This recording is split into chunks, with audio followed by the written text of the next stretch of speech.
बड़े खुश लग रहे हो भाई, नौकरी लग गई क्या? अरे लगने वाली है। जम्मू के यूथ को मोदी जी देंगे अग्निवीर योजना में 20% का कोटा और पंडित प्रेमनाथ डोगरा रोजगार योजना के तहत 5 लाख नौकरियां। हाँ, क्योंकि जहाँ भाजपा वहाँ विकास। शांति, स्थिरता और विकास, जम्मू कश्मीर को मोदी पर विश्वास।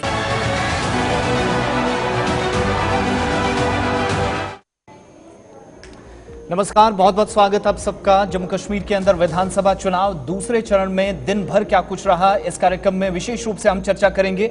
अलग अलग इलाकों के अंदर आज 25 लाख से ज्यादा वोटर्स जो इंतजार कर रहे थे कि 25 तारीख को जब वोटिंग होगी तो मतदाता अलग अलग जगहों पर, मतदान केंद्रों पर जब वो निकलेंगे तो क्या 25 लाख पूरे होंगे या इससे कम और ज्यादा, ये सारे डेटा और नंबर्स आपके सामने इस कार्यक्रम में आपके सामने रखेंगे। जम्मू कश्मीर के 6 अलग अलग जिलों के अंदर राजौरी, पुंछ, रियासी और सेंट्रल कश्मीर के बडगाम, श्रीनगर और गांदरबल में आज दिन भर पोलिंग को लेकर क्या सरगर्मियां कहां पर रही, क्या एक्टिविटीज हुई, पॉलिटिकल रिएक्शंस आए, वोटर जो एक लंबे समय के बाद 10 वर्षों के बाद बाहर निकला तो उसके मन में क्या था, ये सारी चीजें जानने की कोशिश करेंगे। लेकिन सबसे अच्छी बात यह है कि कश्मीर प्रांत के अंदर 1-2 घटनाओं को छोड़कर, जिनको बाद में सुलझा लिया गया, शांतिपूर्वक ढंग से यह चुनाव दूसरे चरण का संपन्न हुआ। जबकि जम्मू प्रोविंस में आप देखेंगे पुंछ से 1-2 जगहों से अच्छी खबरें बिल्कुल भी नहीं आई, लेकिन बाद में कुछ एक समय जहां पर दिन भर बाद दोपहर पोलिंग रुकी, तकरीबन 1 से 1.5 घंटे बाद सब कुछ ठीक कर लिया गया। उसके बाद से हमने देखा कि शाम होते होते नंबर्स भी बहुत सारे इलाकों से बहुत अच्छे आए। इस कार्यक्रम में जहां पर हम 3 जिलों की यानी राजौरी, पुंछ और रियासी की बात करेंगे। पीर पंचाल बेल्ट जो इस बार जम्मू कश्मीर के अंदर सरकार बनाने में एक इंपॉर्टेंट रोल हो सकता है, उन 8 सीटों और रियासी की 3 सीटों पर बात करेंगे। जबकि 15 सीटें जहां पर आज वोटिंग हुई है कश्मीर प्रांत के अंदर, एक एक करके उन पर भी चर्चा करेंगे। लेकिन आज दिन इसलिए भी सुर्खियों में रहा, न केवल चुनाव, 25,78,000 से ज्यादा वोटर्स जिनने वोट करना था, जो एलिजिबल वोटर्स थे, इनमें से कितना कहां पर परसेंटेज निकलकर सामने आई है वो थोड़ी देर में एक एक करके आपके सामने रखेंगे।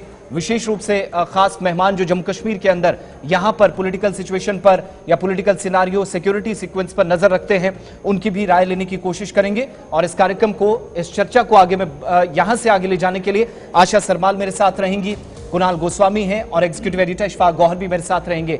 इससे पहले हम चुनाव वाली खबरों पे जाएं कि दिन में क्या कुछ रहा। सबसे पहले बात, क्योंकि आज का दिन इसलिए भी चर्चा में रहा, केंद्र शासित प्रदेश के अंदर चुनाव हो रहे थे, लेकिन केंद्र शासित प्रदेश या दिल्ली के अंदर इस पर काफी ज्यादा चर्चा और विदेश की कई ताकतें जो जम्मू कश्मीर पर नजर रखी हुई थी। ऐसा इसलिए कह रहे हैं क्योंकि बड़ी खबर यह है, आशा, आज वो तमाम डेलीगेट्स जो इंटरनेशनली डिफरेंट कंट्रीज को रिप्रेजेंट करते हैं, जम्मू कश्मीर के इन चुनावों में दिन भर जो कुछ एक्टिविटीज हुई, श्रीनगर से बडगाम और राजौरी, पुंछ तक देखते रहे। लेकिन उस बीच में आपने देखा कि अंतर्राष्ट्रीय स्तर तक एक मैसेज, स्ट्रॉन्ग मैसेज जो है वो पॉजिटिवली आज गया है, क्योंकि जिस तरह से राजनायक यहाँ पर पहुंचे हुए थे, प्रतिनिधि मंडल ने जिस तरह से दौरा किया, बूथ के अंदर पहुंचे और केंद्र के अंदर जब पहुंचकर उन्होंने लोगों से बातचीत की है, तो एक स्ट्रॉन्ग मैसेज जो है वो आज पहुंचा है। लेकिन सवाल जिस तरह से नेशनल कॉन्फ्रेंस पार्टी की तरफ से उठाया गया, उमर अब्दुल्ला की तरफ से एक बड़ा सवाल उठाया गया कि आखिर अगर बाहर से लोग यहां पर डेलीगेट के तौर पर आ सकते हैं तो फिर मीडिया कवरेज के लिए लोग क्यों नहीं पहुंच सकते। ये बड़ी बात रही थी। इस वक्त की बड़ी अपडेट, जहां पर जम्मू कश्मीर में दूसरे चरण के वोटिंग आज हुई है। मतदान के बीच में विदेशी राजनायिक कश्मीर पहुंचे थे और उद्देश्य आप देखिए, मतदान का निरीक्षण करना था। विदेशी जो राजनायिक पहुंचे थे, क्योंकि लाल चौक और अन्य इलाकों के अंदर ये विदेशी राजनायिक पहुंचे और उसके बाद आम जनता के साथ भी बातचीत करने की कोशिश की गई। पहली बार यहाँ गुलाबी मतदान केंद्र देखने को मिला और मतदान के बीच में विदेशी राजनायक जो हैं वो कश्मीर पहुंचे थे। कुणाल, बिल्कुल जो विदेशी राजनायक है उनका साफ कहना है कि उद्देश्य जो था वो मतदान की प्रक्रिया को करीब से देखना था। अब लाल चौक और अन्य इलाकों की अगर बात की जाए तो तमाम जो अन्य भिन्न भिन्न देशों की कुछ 20 के आसपास डिप्लोमेट हैं, जिसमें अमेरिका के साथ साथ अन्य देश हैं। तस्वीरें आपके सामने, जब उन्होंने उत्सुकता जाहिर की, क्योंकि जब बात की जाती है हिंदुस्तान की, तो ना सिर्फ हिंदुस्तान की आबादी दुनिया में सबसे ज्यादा है, बल्कि दुनिया के सबसे बड़े लोकतंत्र के तौर पर हिंदुस्तान अपनी एक पहचान रखता है। और इतने बड़े लोकतंत्र में जब चुनाव संपन्न कराने की बात हो, निष्पक्ष, पारदर्शी और भयमुक्त माहौल में, तो यह पूरी प्रक्रिया अपने आप में जटिल बन जाती है, जिसके लिए अतिरिक्त सुरक्षा बलों की तैनाती भी होती है। लिहाजा समय समय पर जम्मू कश्मीर विधानसभा चुनाव अंतर्राष्ट्रीय हेडलाइन बने हैं। लेकिन आज जिस तरह से दूसरे चरण का मतदान शांतिपूर्ण तरीके से संपन्न हुआ, पारदर्शी तरीके से संपन्न हुआ, उसके बाद अपने आप में यह तस्वीर निकलकर सामने आई, जहां पर विदेशी जो डिप्लोमेट हैं उन्होंने आकर खुशी जाहिर की, उत्सुकता जाहिर की कि इतने सारे लोग एक साथ एक दिन में अपने वोट की ताकत का इस्तेमाल कर रहे हैं, वो भी वो वोट की ताकत जो 10 साल बाद उन्हें एक सुनहरे भविष्य की तरफ आगे ले जा रही है, तो अपने आप में ये गौरवान्वित कर देने वाला पल बन जाता है। तो आज तमाम जो डेलीगेट्स थे यूरोप से, अमेरिका से आए, ऑस्ट्रेलिया से आए, इन लोगों को लाल चौक और आसपास के इलाकों में ले जाया गया। प्रशासन साथ था, एडमिनिस्ट्रेटिव पार्ट पर बताया जा रहा था कि क्या कहां पर किया गया। एक सबसे इंपॉर्टेंट चीज जो जाते वक्त इन्होंने रिएक्शन दिया है कि उन्होंने पहली बार जम्मू कश्मीर के अंदर ये देखा, ऑब्जर्व किया कि ये जो पिंक पोलिंग बूथ होता है, ये भी कोई इस तरह की चीज होती है जो इस प्रोसेस में इस्तेमाल की जाती है। देखिए, अगर आप डेमोक्रेटिक इंस्टीट्यूशंस की बात करेंगे तो बिल्कुल भारत सरकार की तरफ से जब इलेक्शन कमीशन ऑफ इंडिया बनाया गया था, तब भी अपने आप में एक बड़ी खबर ये थी कि किस तरीके से इलेक्शन कमीशन काम करता है, और उसकी मिसाल बाद में हमने देखा कि मुख्तलिफ देशों के अंदर उस कमीशन के पैटर्न पर अपने अपने देशों में इलेक्शन कमीशन को बनाया गया और उसी तरीके के इख्तियारात और जो पावर्स है वो उन्हें दिए गए ताकि वो अकॉर्डिंगली वहाँ पर इम्प्लीमेंट करें। और हर बार हम देखते हैं कमीशन जब भी चुनाव करता है, जिस भी रियासत के अंदर चुनाव करता है, तो कुछ नई एड ऑन चीजें होती है। जैसे 2-3 चीजें बड़ी एड ऑन थी आज। एक, पिंक बूथ जो हम लगातार लोकसभा के चुनाव से पहले से देख रहे थे, वो हमने जम्मू कश्मीर के विधानसभा के अंदर कंटिन्यूअसली देखे, नंबर 1। नंबर 2, युवाओं के लिए खुसूसी पोलिंग बूथ, जहां पर युवा ही मतदान करने के लिए आया, युवा ही उन अंदर अफसर भी था, पोलिंग अफसर, प्रिजाइडिंग अफसर, सब कुछ वही था, तो वो अलग से था। तीसरा, जो फिजिकली चैलेंज पीपल, PWDs जिन्हें हम कहते हैं, वो भी एक अलग केंद्र बना हुआ था। और यही वजह है कि कंटिन्यूअसली ये सारी चीजें जो है, ये नई चीजें एड ऑन हुई। और जो बाहर के लोग थे, जैसे हम यूएस की बात करें, जब यूएस अपना इंतखाब करता है तो शायद वहां पिंक, व्हाइट और इस तरीके की नहीं है, वहां पर आप जाते हैं, वोट करके आते हैं, निकल जाते हैं। लेकिन जब आप भारत में देखते हैं, चुनाव को देखते हैं, तो यहां का चुनाव प्रोसेस जो है वो एंटायरली डिफरेंट चुनाव प्रोसेस है, क्योंकि यहां पर इस तरीके की फैसिलिटियां दी गई। और यही वजह है कि आज आसियान, अफ्रीका के जो राजनयिक डिप्लोमेट्स सरकारी विजिट पर यहां पर आए थे, इन्होंने जरूर इस बात का मुशाहिदा किया कि देखिए, बुजुर्ग अगर है वो बाहर आता है तो कैसे चुनाव होता है, बच्चों को और ज्यादा हमने डेमोक्रेटिक इंस्टीट्यूशन से रूबरू करवाना है, उनको ज्यादा गेट टुगेदर करवाना है, तो वो कैसे हो सकता है, और वेलकम कैसे किया जाता है अपने सीनियर्स का, अपने ओल्ड एज लोगों का। तो वो चीजें यहां पर उनका एक्सपीरियंस थी। यही वजह है कि almost cutting across the line सब ने इसको कहा कि ये हमारे लिए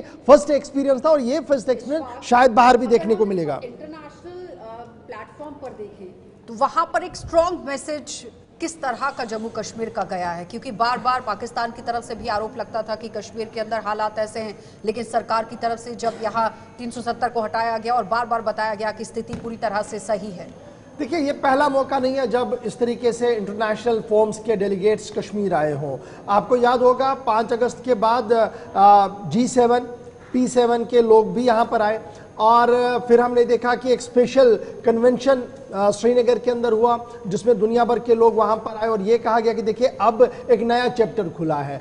और ये जब ये चुनाव का प्रोसेस शुरू हो गया था, इस चुनाव प्रोसेस शुरू होने से साथ ही चाहे वो US डिप्लोमेट्स थे, चाहे वो UK के डिप्लोमेट्स थे, वो किसी न किसी तरीके से, या जर्मन के थे, वो किसी न किसी तरीके से श्रीनगर पहुंचे, उन्होंने बाज़ाब्ता तौर पर परमिशन ली थी, और फिर उनका 1-to-1 इंटरेक्शन हुआ। चाहे वो उमर अब्दुल्ला की पार्टी के साथ उनका इंटरेक्शन हुआ हो, चाहे वो उनका इंटरेक्शन सज्जाद गनी लोन वाली पार्टी के साथ हुआ हो, चाहे और भी पॉलिटिकल पार्टीज और स्टेक होल्डर्स के साथ उनका जो है वो टेक ऑन हुआ हो, या उनके साथ मीटिंग्स हुई हो। वो मीटिंग दरअसल क्या होती है कि सरकार यहाँ चुनाव कराना चाहते हैं, आप चुनाव के प्रोस्पेक्टिव को कैसे देखते हैं, सरकार यहां चुनाव कर रही है तो आपके मन में क्या है, क्या हम सही दिशा में जा रहे हैं, क्या डेमोक्रेटिक इंस्टीट्यूशन रियली फल फूल रहे हैं जम्मू कश्मीर के अंदर, वो फीडबैक को पहले अच्छा, ये अब जब मैं इसी में एक पॉइंट ऐड कर रहा हूं, इंटरनेशनली जो पर्सपेक्टिव है रीजनल पॉलिटिकल पार्टीज का भी, और इस बार कैंपेन में और हमने देखा कि मैनिफेस्टो में भी कहा गया कि कश्मीर एक इशू है, और आज जब ये तमाम लोग आए तो कहा कि हमने जो अपना पॉइंट रखा था, हमारा टेक है वो बहुत मजबूत है, वो इससे आधिकारिक तौर पर पुष्टि होती है, तस्दीक कर रहे हैं कि इशू है, इसलिए लोगों को बाहर से लाया जाता है। देखिए, अब इशू के बारे में अगर आप पॉलिटिकली इसको देखें तो उमर ने तो पहले ही सवाल इस पर उठा ही दिए हैं कि आपने सिलेक्टेड लोगों को लाया और सिलेक्टेड जगह में लाया, कि अगर आप ऐसा होता कि आप लाते और वो एंटायर इस पूरे सेकंड फेज में जाते, आधे लोग श्रीनगर आते, आधे बडगाम जाते, आधे गांधरबल जाते, आधे जम्मू प्रोविंस में आते, तो ये लगता कि ये बैलेंस मैच हुआ है। वो नहीं था। सवाल इसलिए इसमें उठे हैं, लेकिन एथेंटिसिटी जो इसकी है वो ये है कि सरकार ने इनवाइट किया था, या जो आसियान अफ्रीकन देश है उनकी तरफ से यह कहा गया था कि हम देखेंगे। सरकार ने वेलकम किया, वो आए, उन्होंने देखा। और शायद जहां तक मेरी यादाश्त सही है, 1996 में भी मैं कवर कर रहा था, मैं बिल्कुल फ्रेशर था उन दिनों, उस वक्त भी इस तरीके की सिचुएशन थी कि फॉरेन डेलीगेशंस आए थे और बाहर के लोग आए थे। 2002 में भी कुछ डेलीगेशंस यहां पर आई थी, और 2014 के इलेक्शंस में जब यह नारा दिया गया था कि अब की बार बिल्कुल शफाफ इंतखाबात होंगे, तब भी फॉरेनर्स आए थे। लेकिन सवाल वही था जो आज सवाल उमर अब्दुल्ला साहब ने पूछा, यह सवाल 2014 में भी था और सन 1996 में भी था। सवाल यह था कि आखिर सिलेक्टेड लोग क्यों, जो लोग अप्लाई कर रहे हैं उन सबको आने की इजाजत क्यों नहीं दी जाती। अब याद रखिएगा, यहां पर ही सिर्फ बैरियर्स नहीं है, बैरियर्स लोकसभा इलेक्शंस में भी लगे हैं, क्योंकि सरकार के पास कुछ लोगों ने एप्लीकेशन दी थी लोकसभा इलेक्शंस को कवर करने के लिए। उनमें से कुछ लोग ऑलरेडी दिल्ली के अंदर थे पत्रकार, उन्हें नहीं अलाउ किया गया। तो ये एक सिस्टम है सरकार का कि कैसे कहां किनको लेना है, लेकिन पत्रकारों को नहीं आने दिया, उस पर सवाल उमर ने उठाया। यानी कुल मिलाकर तमाम जो खास विदेशी मेहमानों का आना और विदेशी मेहमानों के आगमन के साथ ही राजनीति का होना भी यहां पर निकलकर सामने आया। क्या कुछ रिएक्शन ग्राउंड जीरो से निकलकर आए, जो विदेशी डिप्लोमेट्स थे आए, उन्होंने किस तरह की प्रतिक्रिया दी और उनके आने के बाद किस तरह की राजनीति छिड़ी, उस पर जरा देखिए आप।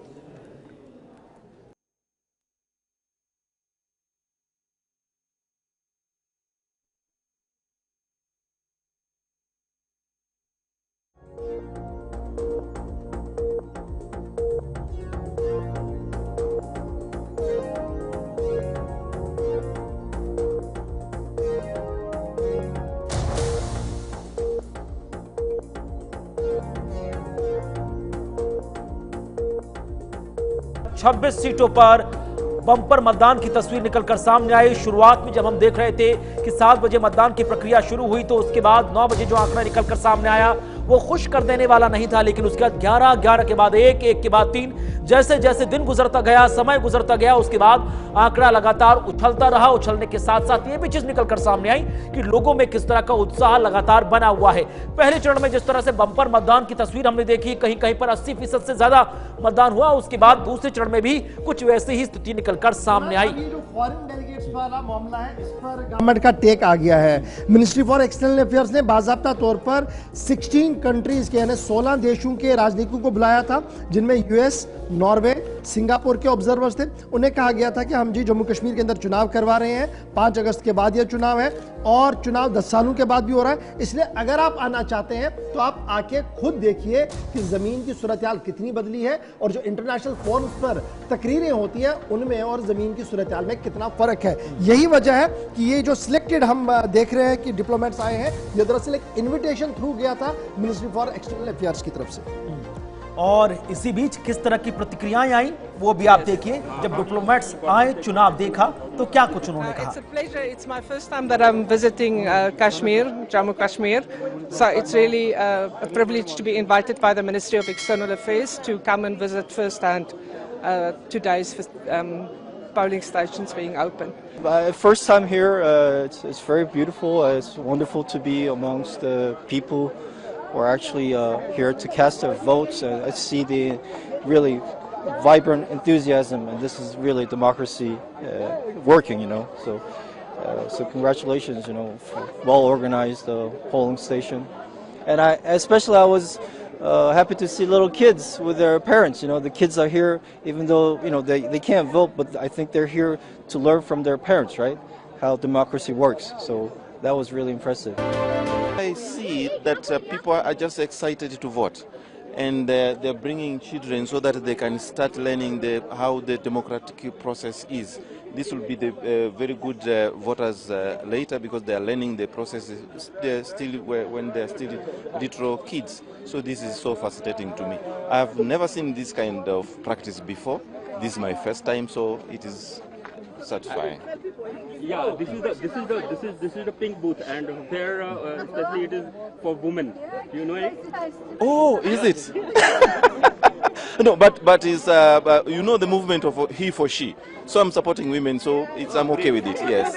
What is the experience as you are visiting? This is the second polling booth you are visiting JNK. What is the experience? It's very good. I mean, this is my first time in Srinagar, and it's of course important for us to visit different states and territories in India to see the election and to talk to the people. That's the most important thing.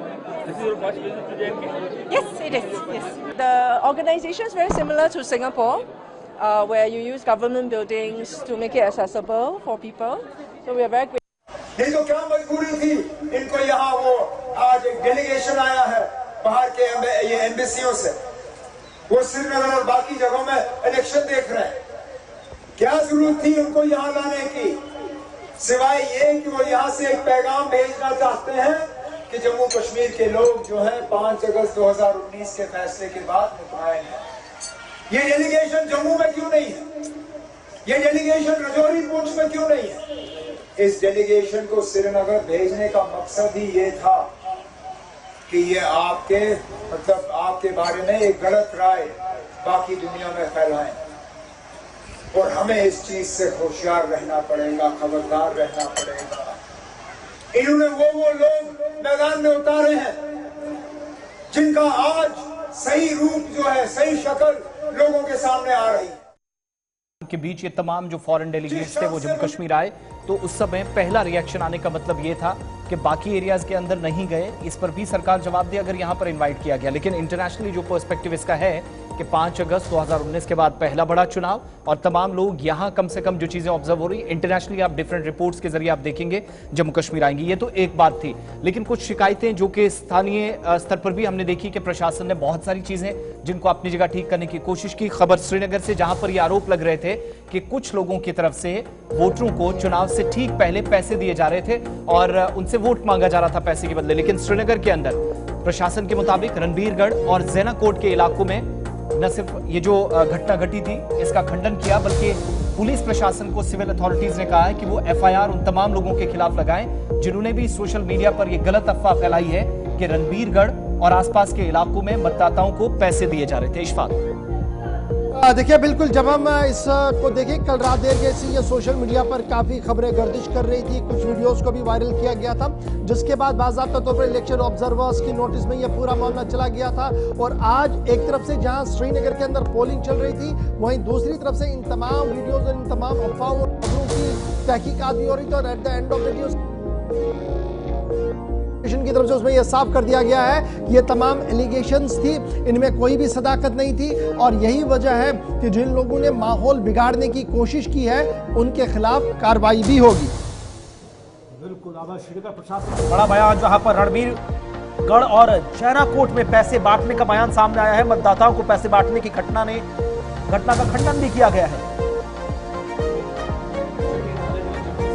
तस्वीरें भी आई थी और कुछ social media पर videos viral हुई थी चुनाव आयोग की तरफ से भी सख्ती से इन चीज़ों का नोटिस लिया गया 1000 से ज़्यादा शिकायतें मिली हमने देखा कई सरकारी जो कर्मचारी थे उनको भी हटाना पड़ा जब शिकायतें मिली लेकिन चूंकि ये वाली जो खबर थी इस पर काफ़ी ज़्यादा श्रीनगर प्रशासन को हमने देखा कि टारगेट किया जा रहा था जिस पर ये बयान जारी करके न केवल कहा कि अपने स्तर पर हमने क्या किया बल्कि ये भी बताया गया कि पुलिस अथॉरिटीज इस पर काम करेंगी आज जब चुनाव की बात हो रही है तो आप जरा दिन में क्या कुछ अलग अलग जगहों पर हुआ 239 जो प्रत्याशी आज मैदान में थे इलेक्ट्रॉनिक वोटिंग मशीन्स में इनकी चुनावी किस्मत का फैसला या यहां से आगे किसका पॉलिटिकल करियर कैसे चलेगा यह आज ईवीएम में बंद हो गया है शाम होते होते जो आंकड़े सामने आए कहां पर कितनी परसेंटेज कहां पर कितनी पोलिंग हुई वो एक एक करके आपके सामने रखेंगे और शुरुआत इस खबर के साथ कि जम्मू कश्मीर के अंदर सेकेंड फेज के तहत या दूसरे चरण में जो वोटिंग हो रही थी उसमें कुछ एक जगहों को छोड़कर शांतिपूर्वक ढंग से ये चुनाव एक तरह से संपन्न हो गया है बहुत आप देखिए दूसरे चरण का जो चुनाव है बम्पर वोटिंग के तौर पर ही संपन्न हुआ है क्योंकि मतदान केंद्रों पर वोट डालने के लिए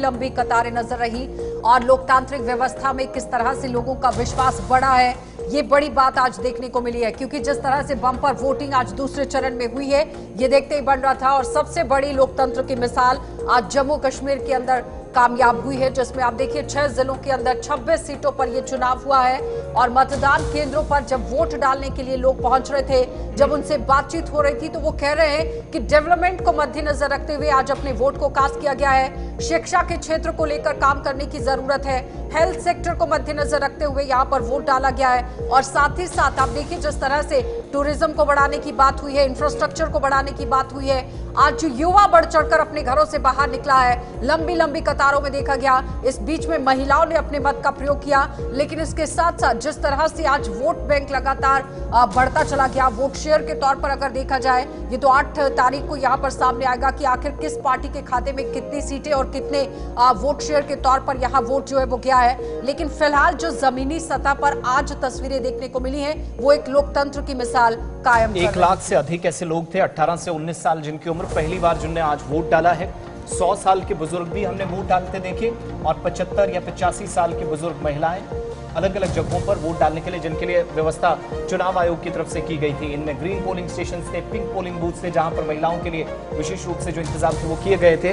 कुल मिलाकर जम्मू कश्मीर के 6 जिलों में 26 सीटों के लिए 25,78,000 से ज्यादा एलिजिबल वोटर्स थे। अब इनमें टोटल पोल परसेंटेज है वो अलग अलग करके हम आपको दिखाएंगे कि 25 लाख से ज्यादा वोट तो नहीं पड़े, लेकिन जितने पड़े वो मैक्सिमम एरियाज के लिए शायद हौसला अफजाई भी, बहुत सारे इलाकों में कॉन्फिडेंस बढ़ाने वाली ईसीआई की बात है या स्थानीय स्तर पर प्रशासन की मैक्सिमम एरियाज, जहां पर हमने ये भी देखा कि कभी बॉयकॉट कॉल, कभी हमने देखा हालात खराब, उसका भी एक असर रहता था। और इस बार यही वजह थी कि जम्मू कश्मीर में बार बार ये हवाला जो सरकार की तरफ से दिया जाता रहा कि लॉ एंड ऑर्डर ठीक हुई तो लोग खुद को सुरक्षित महसूस करके बाहर निकले हैं।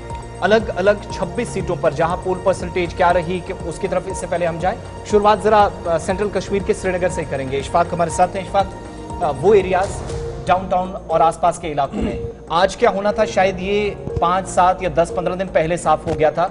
जिस हिसाब से हम कैंपेन देख रहे थे, पॉलिटिकल पार्टियां, रैलियों पर कम फोकस किया गया, रोड शोज पर कम फोकस किया गया, लेकिन घर घर जाकर और रात के वक्त में चुनावी जनसभाएं और रैलियां होना, ये अपने आप में शायद बड़ी बात और बदलाव था। देखिए, मैं तो मेरी एक्सपेक्टेशंस थी उसके एन मुताबिक दिखा नहीं, क्योंकि मैंने जो फर्स्ट फेज में देखा था और मुझे जो एक्सपेक्टेशन थी कि एक ब्रिस्क वोटिंग होगी, एक कंप्रेहेंसिव वोटिंग होगी, वो यहाँ पर मुझे दिखी नहीं, नंबर 1।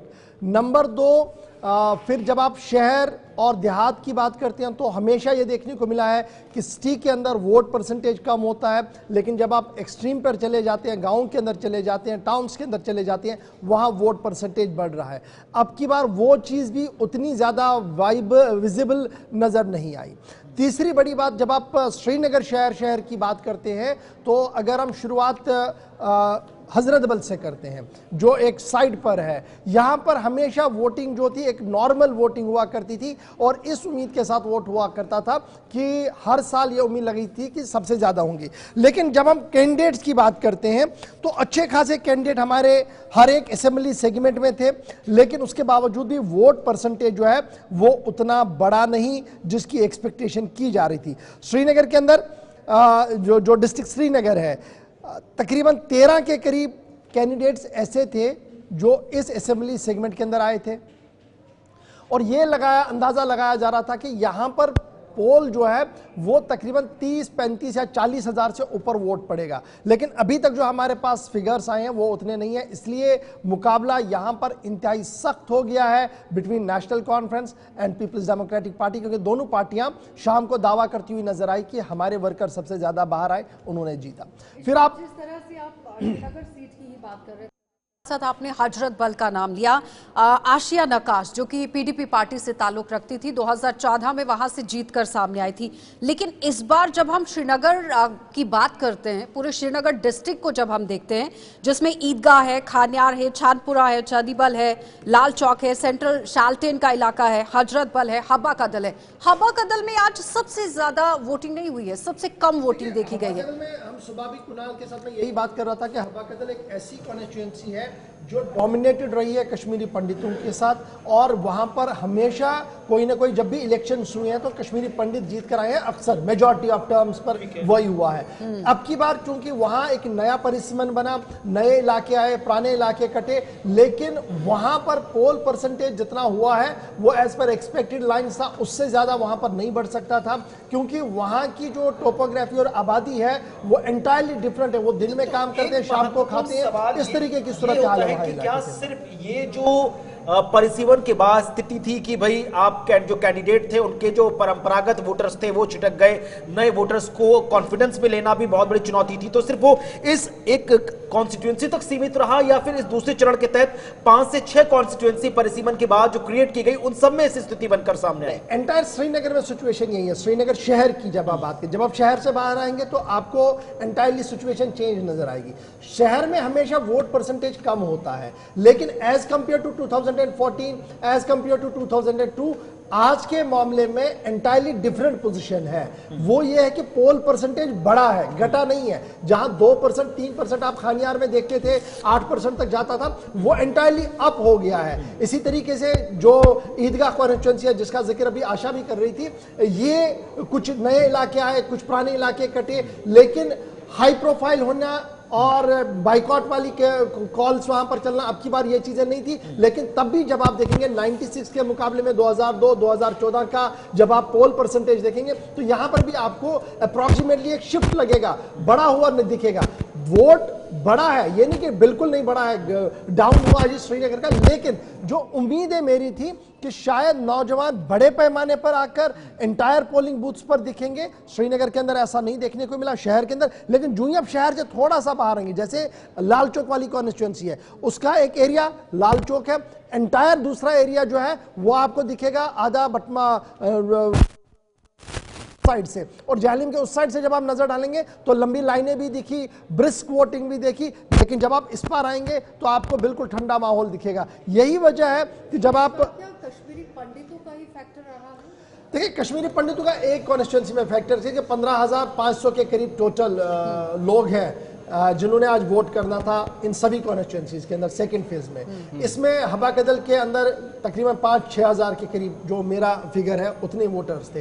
अब उसमें कितने वोट पड़े हैं, कितने नहीं पड़े हैं, ये कमीशन की तरफ से थोड़ी देर में जब वो स्टेटमेंट्स कल तक क्लियर हो जाएंगी तो सारी बातें सामने आएंगी। आदर्श गुप्ता जी ने भी हमारे साथ ज्वाइन कर लिया, लेकिन उसके बावजूद भी जो स्टेटमेंट्स और जो रुझान हम देख रहे हैं और जो लोगों का एक पॉजिटिव माइंडसेट है कि तमाम मसाइल का हल वोट से करना है, ये एक पॉजिटिव स्टैंड है और यही पॉजिटिव मैसेज शायद थर्ड और ज्यादातर इलाकों से इसी तरह का ओपिनियन आया है। लेकिन दूसरी तरफ जब हम सेकंड फेज से दिन में गुजर रहे थे तो थर्ड फेज जो 1 अक्टूबर को होना, उसके लिए एक तरह से टोन सेट की जा रही थी। हरियाणा के अंदर प्रधानमंत्री एक जनसभा को संबोधित कर रहे थे तो निशाने पर वो पार्टियां थी। जम्मू कश्मीर के अंदर आज अलग अलग जगहों पर कैंपेन का भी हिस्सा थी, यानी जम्मू कश्मीर की बात वहां पर भी हुई। दूसरी तरफ राहुल गांधी का जम्मू कश्मीर दौरा, यहां से उन्होंने जम्मू कश्मीर से जाहिर है पार्टी ने जो फीडबैक दिया होगा उस हिसाब से वो बात करते हुए नजर आए। और 370 की जब बात हरियाणा से या सोनीपत से हो रही थी तो रिएक्शन नॉर्थ कश्मीर से भी आ रहा था। उमर अब्दुल्ला के उनकी तरफ से भी कुछ आरोप लगे और यह सिलसिला दिन भर आज चला। कुछ पॉलिटिकल रिएक्शंस आपके सामने रखेंगे पूर्व मुख्यमंत्री, प्रधानमंत्री और नेता प्रतिपक्ष के, और उसके बाद सीधा अपने मेहमानों के पास चलेंगे। जम्मू के जो छोटे बिजनेसेस थे, मीडियम साइज बिजनेसेस थे, एंटरप्रेन्योर्स थे, इनकी रीढ़ की हड्डी बीजेपी की सरकार ने और यहां के लेफ्टिनेंट गवर्नर ने तोड़ दी है। अब कुछ भी कर लो, जब तक लेफ्टिनेंट गवर्नर है तब तक बाहर के लोगों को फायदा मिलेगा, सारे के सारे कॉन्ट्रैक्ट्स उनको जाएंगे और जो जम्मू की जनता है, कश्मीर की जनता है, उनको परे कर दिया जाएगा। यह रियलिटी है। और एक कारण भी है कि आपसे स्टेटहुड छीना गया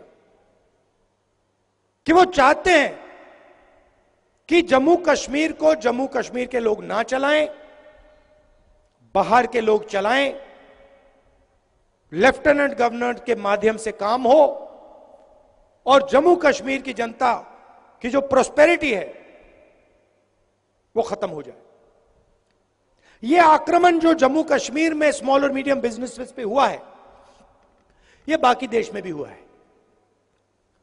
पूरी सरकार अदानी अंबानी जैसे अरबपतियों के लिए चलती है, लेकिन चुन चुन के मैदान में उम्मीदवार वो उतारे हैं जो 5 अगस्त 2019 के बाद सिर्फ और सिर्फ मोदी साहब के इशारों पर यहां तक चले, और वो उम्मीदवार आपके हमसाए में है, चाहे वो सुंबल से हो, चाहे वो बीरवा से हो, चाहे वो कहीं और से हो। कहने के लिए तो मैं दिल्ली के खिलाफ इलेक्शन लड़ रहा हूं, लेकिन जब तकरीर होती है नेशनल कॉन्फ्रेंस के खिलाफ। और परसों इंटरव्यू के जरिए क्या कहा उसने?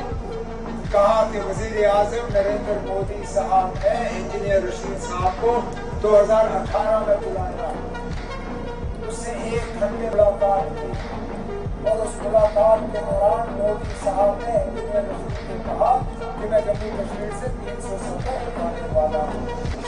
2018 में गौर करिए इस बात पे, इंजीनियर रशीद साहब खुद तस्लीम करते हैं कि 2018 में नरेंद्र मोदी साहब ने उनको कहा कि मैं कश्मीर से 370 हटाने वाला हूं।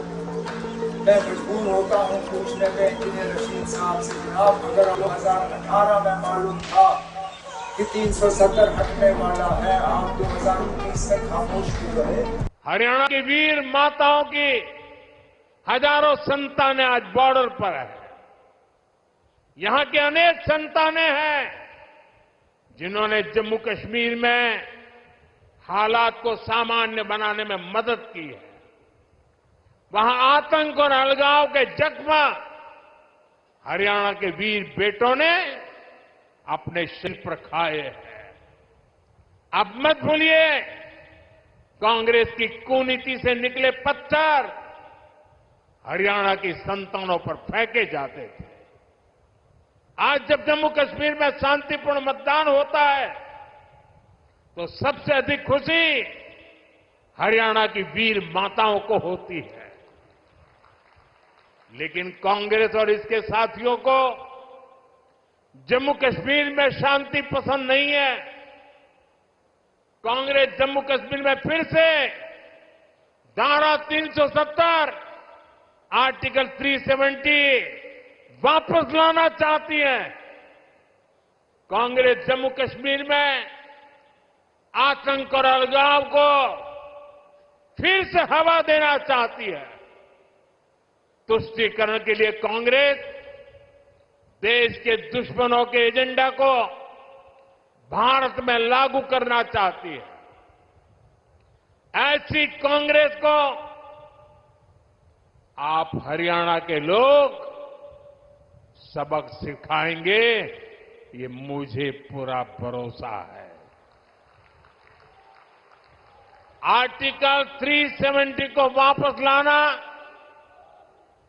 उन वीरों की कुर्बानी का अपमान होगा जिन्होंने जम्मू कश्मीर में आतंक के खिलाफ लड़ाई लड़ी है।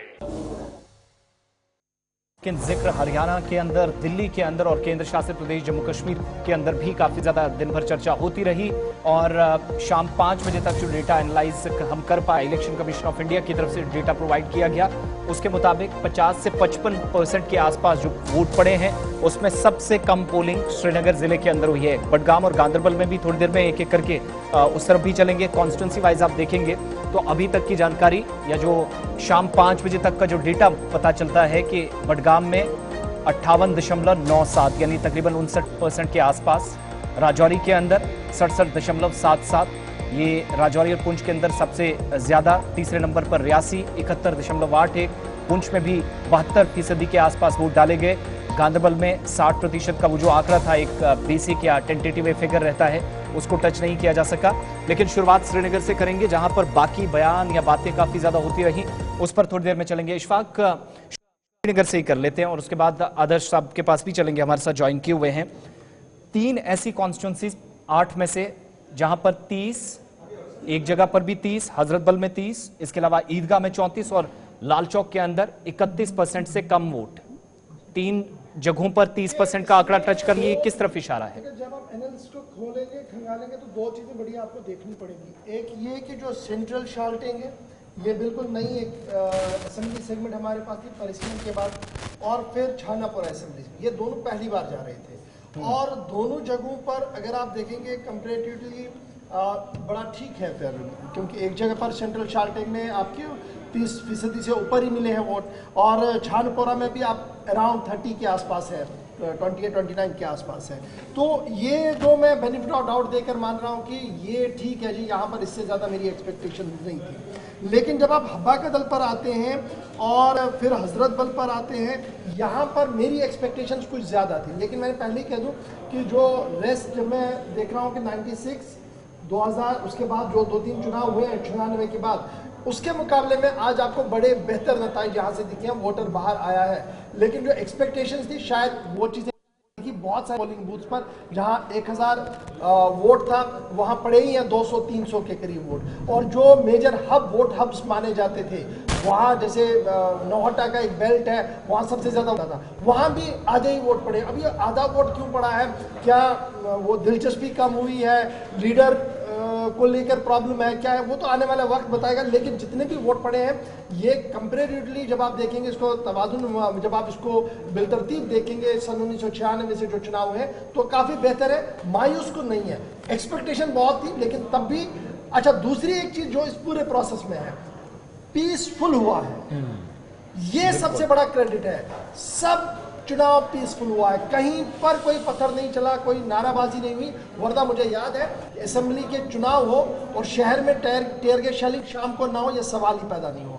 शहर में चुनाव हो और शाम को आपको आप चले कहीं, लाल चौक से चले, हबा कदल से चले, खानियार इलाके से चले, ये मुमकिन ही नहीं होता था, इतना पथराव होता था। ये मैसेज किस तरफ जाता है? ये मैसेज किस तरफ जाता है कि जनता चाहती थी कि खुलकर बाहर आए और वोट करे, पीसफुल तरीके से हो, अपना नुमाइंदा चुना जाए और एक असेंबली बनाई जाए, क्योंकि बार बार उठ रहा था कि लोगों की आवाज ऊपर तक नहीं पहुंच रही। 10 साल बहुत होते हैं जब आप एक ब्यूरोक्रेटिक रूल में चलते हैं, और ब्यूरोक्रेसी में अफसरों की एक अपनी लिमिटेशंस होती हैं, वो बार बार आपसे मिलेंगे नहीं। उन्होंने एक बार हाँ कर दी तो हाँ, ना कर दी तो खत्म बात, क्योंकि उनका एक सेट सिस्टम है।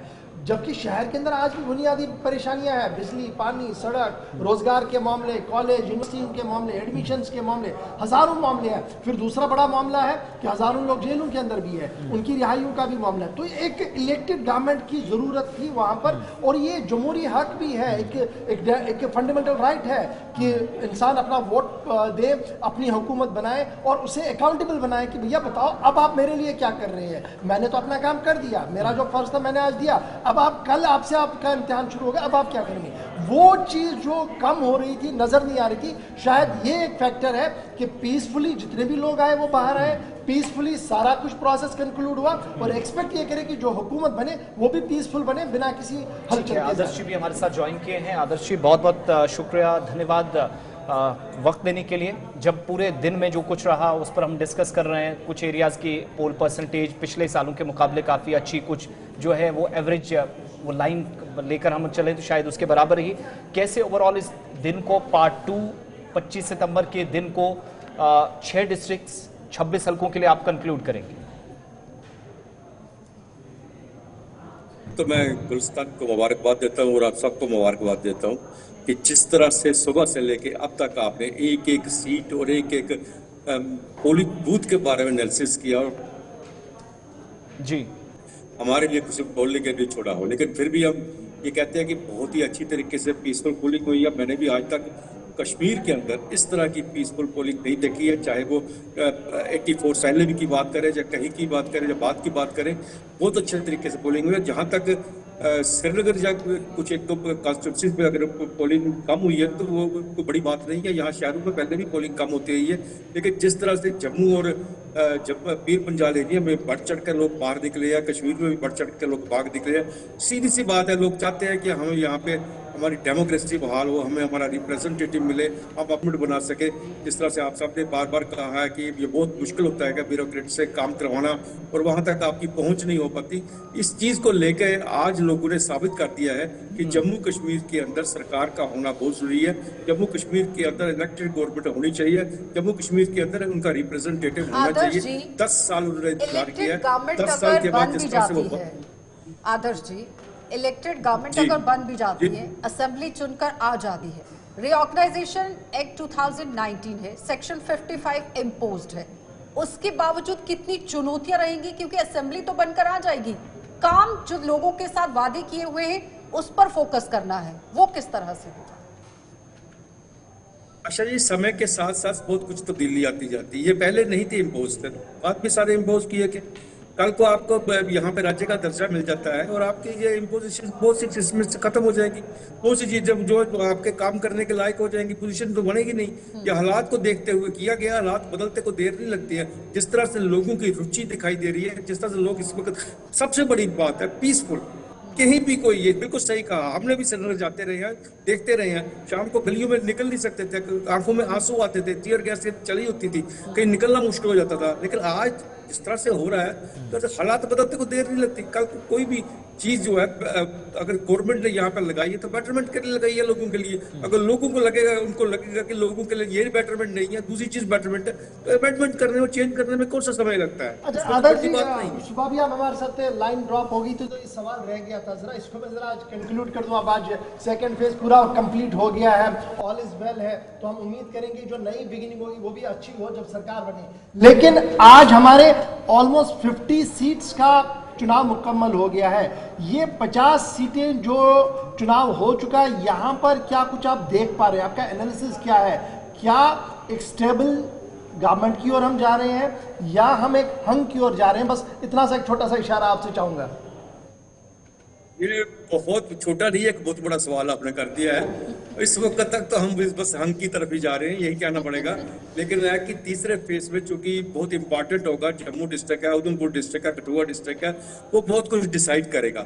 इस वक्त जो है आपका वही बात है जिस तरह से आप सुबह से बता रहे हैं, हंग की तरफ जा रहे हैं। कोई सी भी पार्टी को बहुमत मिलने वाला नहीं है इस वक्त तक, जो हमें लग रहा है। और एक बड़ा महत्वपूर्ण सवाल यह भी है कि विपक्ष के मुंह पर क्या ये करारा तमाचे के तौर पर देखा जाए, जो लगातार शुरुआत में दोनों तरफ से अपना उल्लू सीधा करना चाह रहा था कि अगर वोटिंग परसेंटेज नीचे होता तो ये कह रहा था कि भाई देखिए कि लोकतंत्र पर आप आम जनता का विश्वास हासिल नहीं कर पाए, इसलिए लोग वोट करने के लिए बाहर नहीं निकले। अब जब वोट करने के लिए बाहर निकले हैं तो वो ये कह रहे हैं कि भाई देखिए आपने जो व्यवस्थाएं दी हैं उसके खिलाफ वो लोग वोट देने के लिए बाहर निकले हैं। तो देखा जाए लोकतंत्र पर तो लोगों का विश्वास बढ़ा है। उन इलाकों में वोटिंग परसेंटेज उछलता हुआ नजर आया, ग्राफ ऊपर बढ़ा है, जहां पर कभी लोग एक वोट डालने के लिए भी बाहर निकलना पसंद नहीं करते थे। बिल्कुल सही कहा। ये किसके हक में है इस बात को आप छोड़ दीजिए। डेमोक्रेसी आपकी जिंदा है, लोकतंत्र आपका जिंदा। जब हम पूरे विश्व का सबसे बड़ा लोकतांत्रिक देश की बात करते हैं, आपके बाहर से आए हैं, फॉरेन से जितने भी आए उन्होंने देखा है यहाँ पे लोगों के। आप दूसरी बात है उनके ऊपर भी आप उंगली उठाते रहो कि वो श्रीनगर में गए, जम्मू नहीं गए, हमेशा पुंछ रजौरी की बात कभी साथ कर रहे हैं वो। लेकिन कभी यहाँ से भी कभी कोई सवाल उठा है आपके चुनाव को लेके? करजौरी से, पीर पंजाल से, जम्मू से चुनाव से कभी सवाल उठा है चुनाव को लेके? जब चुनावों के लिए ऊपर जो उंगली आपने उठाई है तो कश्मीर में उठाई है, श्रीनगर से उठाई है, तो आज वहां का दौरा कर रहे हैं तो आपको क्या दिक्कत आ रही है? आपको दिक्कत आई है, सामने उनके सामने बात कीजिएगा। आपने लोगों को क्यों गुमराह कर रहे हैं? आपने लोगों को आप गलत मैसेज दे रहे हैं, जबकि पूरे वर्ल्ड के अंदर जो मैसेज जा रहा है कि कश्मीर के अंदर इस वक्त पीसफुल जो है चुनाव हो रहे हैं, कि कश्मीर के लोगों का इंटरेस्ट जो है वो डेमोक्रेसी की तरफ से है, कश्मीर का जो है वहाँ सरकार बनाने में है और बाकी चीजों में नहीं है। उनको यही है। और सबसे बड़ी बात यह है ना तो 370 का जिक्र हो रहा है, ना 3500 का हो रहा है। अगर इनका जिक्र हो रहा है तो जम्मू कश्मीर के बाहर हो रहा है, बाहर जाके उसका प्रचार कर रहे हैं, चाहे वो निशाना जम्मू कश्मीर को बना रहे हैं। लेकिन जम्मू कश्मीर में अब ना 370 की बात कर, डेवलपमेंट की बात की जा रही है, यहाँ पे नौकरियों की बात की जा रही है, लोगों के काम की बात की जा रही है, यहाँ पे हेल्थ को देखते हैं, रोड कनेक्टिविटी को देख रहे हैं, ये सब चीजें डेवलपमेंट के बारे में बात कर रहे हैं। बहुत बहुत शुक्रिया आदर्श गुप्ता जी हमारे साथ ज्वाइन करने के लिए, कीमती वक्त देने के लिए। कीमती समय उस वक्त जब सेकंड फेज से हम जम्मू कश्मीर के अंदर चुनाव से गुजरे हैं। बातचीत को जरा और आगे बढ़ाते हैं। जब कम और ज्यादा परसेंटेज वाली बात हो रही है, तो दो चीजों को हमें भूलना होगा। रिजल्ट्स क्या होंगे, किस पार्टी के फेवर में होंगे, उसके लिए 8 तारीख तक इंतजार करना होगा। सलीम पंडित साहब भी हमारे साथ सीनियर सहाफी हैं, तज्जियाकारा में ज्वाइन किए हैं। बहुत शुक्रिया सलीम साहब वक्त देने के लिए। फर्स्ट फेज में आपसे बात हुई थी तो जो माहौल था बड़े खुलकर आपने बात रखी थी, क्या सेम एनालिसिस हम आपसे एक्सपेक्ट कर रहे हैं सेकंड फेज में? और दूसरा 50 के आसपास 90 में से सीटों पर पोलिंग कंप्लीट हो, ओवरऑल कैसे एनालाइज करेंगे आप चीजों को उस वक्त जब 50% मार्क उसको टच कर लिया गया है, जो गवर्नमेंट बनाने में और ना बनाने में एक इंपॉर्टेंट रोल प्ले करेंगी 50 सीटें?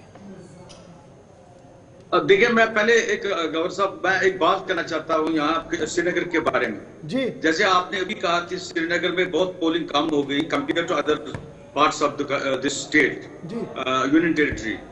श्रीनगर में ये मसला है कि श्रीनगर के जो लोग हैं वो बेचारे उकता गए हैं काफी, बिकॉज वी हैव ऑलरेडी ये जो ट्रेडिशनल पॉलिटिशियंस हैं हमारे, हमेशा यही एक सेट है जो एक से आता है दूसरा आता है, एक बैठता है दूसरा जाता है। यहाँ एक ट्रस्ट डेफिसिट है। यहाँ के जो श्रीनगर के लोग जो है रेजिडेंट्स है उनको ट्रस्ट डेफिसिट है। अगर आप मासूमा की बात करेंगे, अगर आप 1947 की बात करेंगे, शेख अब्दुल्ला को भी उन्होंने ही बनाया उस वक्त लीडर, उनको बोलते थे मासूमा ब्रिगेड। और जो भी यहाँ कोई भी मूवमेंट चली है for the good of the Jammu and Kashmir, it started from the cities, urban area से। अर्बन एरिया वाले इतने दुखी है, न उनको रिजर्वेशन है, न उनको आज तक किसी गवर्नमेंट ने कोई चीज दिया हुआ है। उनके वो क्लस्टर्स में रहते हैं, वो स्लम्स में रहते हैं, उनके लिए कोई भी गवर्नमेंट के पास कोई एक्शन प्लान नहीं है। और इसीलिए उनको ये एक ट्रस्ट डेफिसिट हो गया है। They don't want to vote.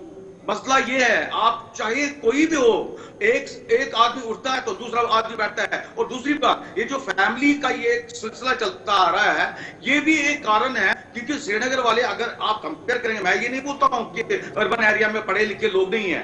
Democracy का मतलब ये है, जैसे अगर आप देखोगे हिंदुत्व में भी ये है, सावरकर जी बोलते थे कि कम से कम ग्रेजुएट होना चाहिए वोटर। आप देखिए यहाँ जो ये लोग वोटर होते हैं उसको पता ही नहीं होता मैं क्यों देता हूं वोट। कौन सी डेमोक्रेसी? अनपढ़ जमात जो है ना, ये सारी जो है, ये कभी जज्बातों में वोट देते हैं। ये सेंटिमेंटल लोग हैं, सेंटिमेंट्स नहीं चलते हैं डेमोक्रेसी में। और मॉडर्न जो आज मॉडर्न दुनिया है उसमें जज्बाते हैं, उसमें चलते हैं भाई आप क्या दोगे हमें for the development of the area और द कंट्री और द स्टेट, वो देना चाहते हैं। आजकल ये 370 की बात की आपने, 370 कोई मसला है नहीं। ये हमारे पॉलिटिशियन का 370 की भी बात करता हूं। लीजिए आप 35A, that has affected Jammu वाला इक्वली जैसे कश्मीरी को उसने अफेक्ट किया। 35A की बात कर रहा हूं। खैर वो दूसरी बात है, इग्नोर कर रहे हैं इस वक्त। और दूसरी बात वेरी इंपॉर्टेंट, ये 35A और 370 हमको जम्मू वालों ने ही दिलाया है, कश्मीरी पंडितों ने ही दिलाया है 1927 में। ये कोई ना हमने मांगा ना शेख अब्दुल्ला ने दिया। ये गलतफहमी है लोगों को, ये शेख अब्दुल्ला की कारस्तानी नहीं है, ये हमको दिया हुआ है महाराजा हरि सिंह ने 1927। तो क्या मैं ये मानूं कि ट्रस्ट डेफिसिट न तो तब खत्म हुआ था 96 की, मैं ज्यादा पीछे नहीं जाऊंगा, राइट फ्रॉम 96 से जब मैं देखूं जब भी चुनाव हुए, ये ट्रस्ट डेफिसिट खत्म नहीं हुआ। लेकिन आज स्लाइटली थोड़ा सा चेंज मैंने देखा, जहां सिंगल डिजिट या 10-12% होता था, वो 30, 35, 45 तक भी चला गया है। तो वो थोड़ी वही है। और सबसे बड़ा ये है कि गवर्नर साहब, ये इसलिए हुआ कि उनको एक एंगर है बीजेपी की। दे नेवर वांटेड कि बीजेपी थोड़ा सा आगे चले। वो बिल्कुल नहीं आने देते हैं बीजेपी की रूट्स को, यहाँ कंसोलिडेट नहीं होने देते हैं वो। दैट इज द थिंग कि कम से कम आपको डबल डिजिट आया, otherwise it should have been like the same जो था। आप देखिए अली गिलानी जो था वो सेपरेटिस्ट लीडर का था। Why he came down to Srinagar? Because Srinagar होता है hub of all these activities. यही है, आप देखिए you have to address the grievances of the city people first. जब सिटी से ये निकलता है, यही से सब कुछ निकलता है, यहाँ से डिसमिनेट होके सारे एक नैरेटिव बनता है। आप जितने भी गांव है हमारे डिस्ट्रिक्ट्स है, ये सारे डिस्ट्रिक्टों में 10 यही नैरेटिव यहाँ से ही निकलता है। नैरेटिव सेट करने में कहीं ना कहीं गवर्नमेंट भी कमजोर हुई और हमारी पॉलिटिकल पार्टियां भी। बिल्कुल, आप देखिए ना सिटी की आप कीजिए, नहीं गवर्नर साहब आप डाउनटाउन की बात कीजिए, बोलिए क्या डेवलपमेंट है वहाँ? वही स्लम्स है वहाँ, वैसे के वैसे रहते हैं वहां, वो अनपढ़े अभी भी वहां की लड़कियां पढ़ी हुई है, लड़के तो पढ़ते नहीं, they are involve in drugs. तो क्या किया गवर्नमेंट ने? आप इसी को लाइए, कल उमर को या फारूक अब्दुल्ला को लाओ, वो तो लंदन में बैठेगा, लाइए महबूबा को, वो क्या बोलेगी? वो बोलेगी, वो खुद बोलती है साउथ कश्मीर में क्या काम। ये देखिए, रीजनलिज्म नहीं होना चाहिए, हमारे पॉलिटिशियंस बहुत क्लियर होने चाहिए, they should be upright and impartial. Right sir, एक लास्ट चीज सलीम साहब, आपका तजिया इस पर भी लूंगा। अब जिस तरीके की पोलिंग हुई है, 90 में से 50 सीटें पोल हो गई हैं, आगे कैसे आप देख रहे हैं हमारी स्टेट असेंबली को? कहां पर ये दिख रही है? क्या ब्लर अभी भी है या कुछ चीजें क्लियर हैं लेकिन कुछ बैरियर्स है, बता नहीं पाएंगे? I believe that मेरा जो अपना सोच है, मुझे लगता है ये हंग होगा ये असेंबली। और नंबर 1, नंबर 2, क्योंकि ये सबको दिल में एक बदनीति है, सबको, ये नहीं बोलना कि फारूक अब्दुल्ला को भी, उसको भी क्या नाम है, महबूबा को भी, और जो भी हो, सबको बदनीति है कि भाई बदनीति ये है कि हम ही चीफ मिनिस्टर बने। ना बीजेपी बढ़ सकता है, ना BJP has a problem, BJP will impose their own chief minister. उनको सारी दुनिया में प्रॉब्लम हो जाएगी, जैसे आज उनको लाना पड़ा डिप्लोमेट्स को, उनको और लाने पड़ेंगे डिप्लोमेट। अच्छा जी, एक चीज बड़ा इंपॉर्टेंट है, हम ये जो देख रहे थे ना कि एक फैक्टर आया था, रशीद फैक्टर या एआईपी फैक्टर जिसको मैं कह रहा हूं, वो कहीं आज दिखा आपको चुनाव में? एआईपी फैक्टर क्या वो कहीं डेंट करता हुआ नजर आ रहा है इन सीट्स पर जहां पर आज चुनाव हुआ, स्पेशली कश्मीर प्रोविंस के श्रीनगर बडगाम वाले सेक्टर में कहीं? मुझे लगता है ये जो रशीद इंजीनियर का ये आना है, ये एक स्ट्रेटजी है, सेपरेटिज्म की एक स्ट्रेटजी है, ये सेपरेटिस्ट थॉट की एक स्ट्रेटजी है। जैसे ये सावरकर को थी, जो जिसने 11 बार माफी मांगी ब्रिटिश को, he came out and then he was doing the same what he told them, मैं नहीं करूंगा। यही हाल है रशीद इंजीनियर का। मैं रशीद इंजीनियर के खिलाफ नहीं हूं, उसने स्ट्रेटेजिकली ही accepted to participate in elections, और उसने डेंट करने की कोशिश की इन दो पार्टियों को जो ये ट्रेडिशनल पार्टीज है, हमारी खानदानी विरासत है। लेकिन फर्क पड़ा है, ये हम जानना चाह रहे थे ना कि सेकंड फेज में आज कुछ आप एनालाइज कर पाए हैं कि कहीं फर्क भी महसूस किया गया है जिस हिसाब से कैंपेन बढ़ा चढ़ा कर की? रूरल एरिया देंगे, मैंने ये बोला पहले, रूरल एरिया वाले देंगे, क्योंकि वहां उतना स्टैंडर्ड नहीं है सोचने का। ये जो यहाँ का सिटी का ये डिफरेंट चीज सोचता है, क्योंकि इसके पास बेरोजगारी है, इसके पास सब्जी नहीं है। कम से कम आप एक चीज बताइए, रूरल एरिया वालों को फिर भी कम से कम अपना साग तो निकलता है ना, सब्जी तो निकलती है ना। आप देखिए मासूमा में जाइए आप, वो तो स्लम में रहते हैं, वो अभी भी उन्हीं तंग गलियों में रह रहे हैं। बिल्कुल ठीक है सलीम पंडित साहब, बहुत बहुत शुक्रिया वक्त देने के लिए। वक्त एक छोटे से ब्रेक का भी हुआ है, क्योंकि बाकी कुछ मेहमान भी हमारे साथ ज्वाइन कर रहे हैं। ये जो दिन भर जो कुछ हुआ और जो हमने देखा, जो एनालाइज की, वो आपके सामने एक एक करके डिटेल्स रख रहे हैं। और जो पोल परसेंटेज फाइनल आई अलग अलग 26 हलकों से, असेंबली कॉन्स्टिट्यूंसी से, वो भी साथ साथ आप स्क्रीन पर देख रहे हैं। और बड़े चेहरे जिन पर नजरें थी, चूंकि आज उमर अब्दुल्ला, उनकी किस्मत का फैसला होना है, उनके लिए वोट डाले गए। तारिक हमीद कर्रा, सैयद अल्ताफ बुखारी मैदान में है, Zulfkar Choudhary, former ministers, former MLAs, MLCs, G N Hanjura former minister, जो कि आज बडगाम वाली सीट से जो मैदान में है, यानी सेंट्रल कश्मीर वाले एरिया से, और इसी तरीके से शमीमा फिरदौस, आसिया नकाश, ये वो बड़े नाम हैं जो आप देख रहे थे सेकंड फेज में, जिनके लिए आज सुबह से वोट डाले गए। और उनके सामने इंडिपेंडेंट कैंडिडेट्स और बाकी पार्टियों के लोग भी एक खुले चैलेंज की तरह थे। इस डिस्कशन को कंटिन्यू करेंगे छोटे से ब्रेक के बाद। रशीद राही साहब हमारे साथ ज्वाइन कर चुके हैं, ब्रेक के उस पार हमारे साथ दोबारा ज्वाइन करें।